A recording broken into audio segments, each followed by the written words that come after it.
with stories to unfold.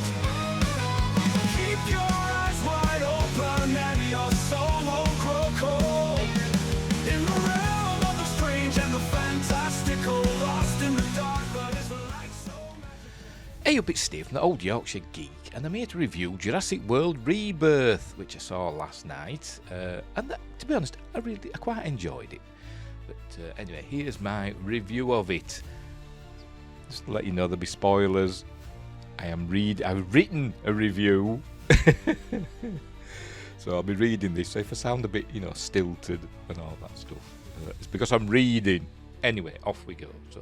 But before we start, don't forget to like and subscribe, share the videos, drop a comment, hit the notification bell if you're subscribed already. Become a member of the YouTube channel, and then you get early access videos such as this one, and exclusive videos and all that stuff. And explore the description for links for stuff like merch and my books and my other channels and all that palaver.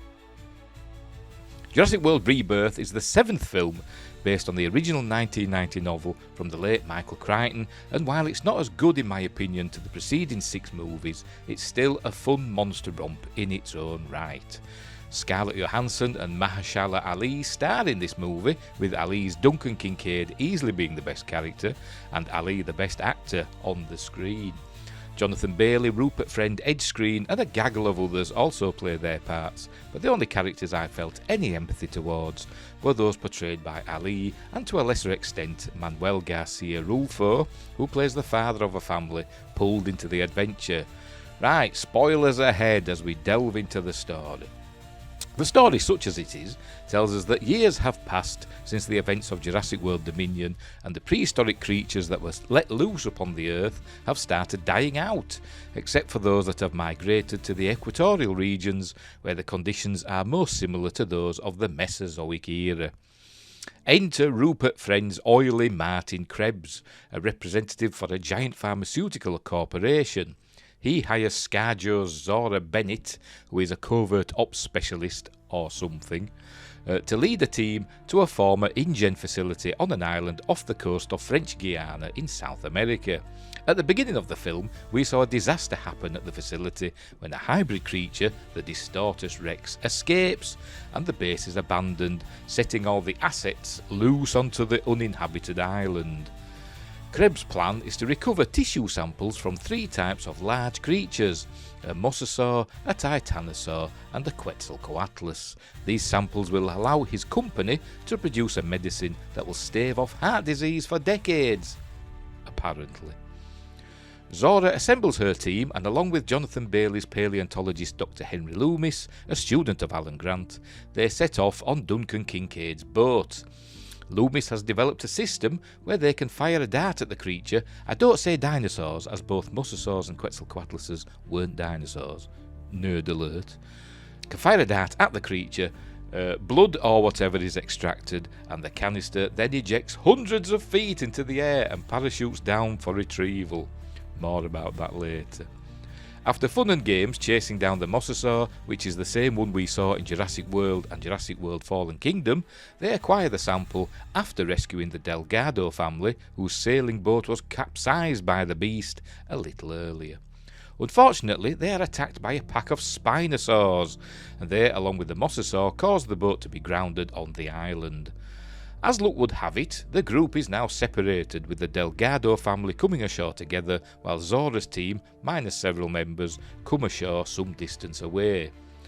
Krebs decides that they should continue with the mission, retrieve the 2 remaining samples and hope the Delgados find their way to the InGen facility, where a helicopter will arrive to extract them.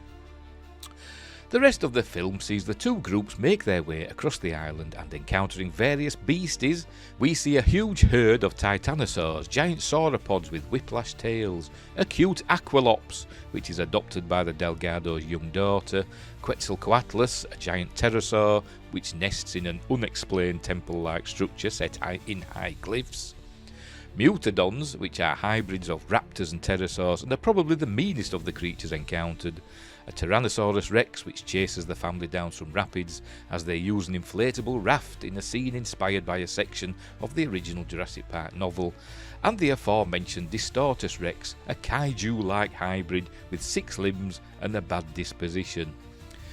Our cast's encounters with these creatures are what make this film watchable, as they are very well constructed set pieces that keep you on the edge of your seat, particularly the T-Rex raft scene. There are problems, however, and I'll get into that later. The 2 remaining samples are retrieved, but Loomis suggests to Zora that they take them from Krebs and use them to create free medicines and not allow Big Pharma to make billions from it. The groups reunite at the InGen facility, both just happening to arrive at the same time. This happens a few times in the film and made me roll my eyes more than once. But are attacked by the Mutadons. Escaping into tunnels beneath the facility, they emerge as the rescue helicopter arrives, only for it to be destroyed by the Distortus Rex. Luckily, we are told there's a boat down by the dock, so they head down there. Kincaid lures the D-Rex away using flares, seemingly sacrificing himself, but not really, as he somehow escapes, and is picked up by the surviving cast members, and they speed away from the island into the closing credits. So there it is, a pretty straightforward story written by David Koepp, who brought us the first 2 Jurassic Park films. The plot takes a lot of liberties in logic, with people reuniting with their comrades in overly coincidental and unbelievable ways. The sample canisters always seem to float down exactly where there is somebody to catch them, not getting blown away by the wind at any time. And dinosaurs just staring at people, and the people staring back for what seems like an eternity before anything happens. That didn't spoil my enjoyment of the film, however, and while I don't think it's a great Jurassic Park/World film, it does act as a decent standalone monster movie in the vein of the Godzilla/King Kong series or Peter Jackson's King Kong film from 2005. The cast are serviceable, if forgettable. Ed Skrein has a woefully small amount of screen time, and the rest just fill out the cast list reasonably efficiently. Even ScarJo seems to be phoning it in to some degree. Only Mahershala Ali provides any gravitas, and he completely carries the film, his sad backstory giving us closure when he accepts his fate. Unfortunately, that is snatched away at the end, but whatever. Gareth Edwards is always a safe pair of hands, and he uses all of his tricks in this film. Creatures fight in the background as we focus on somebody in the foreground, and the Titanosaurs show affection for each other in a similar vein to his beasts in his movie Monsters. The visual effects are great, although there are 1 or 2 moments where the quality dips, and I wonder if the short production schedule of only just over a year contributed to that. All that said, I'd give this film a bit of a thumbs up and a score of 6.5 out of 10. Not the greatest movie ever made, but it passes the time and is, despite its many flaws, enjoyable and ultimately quite satisfying. So thanks for watching, and wherever you are, look after each other, and until next time, I'll see thee. That old Yorkshire geek with stories to unfold.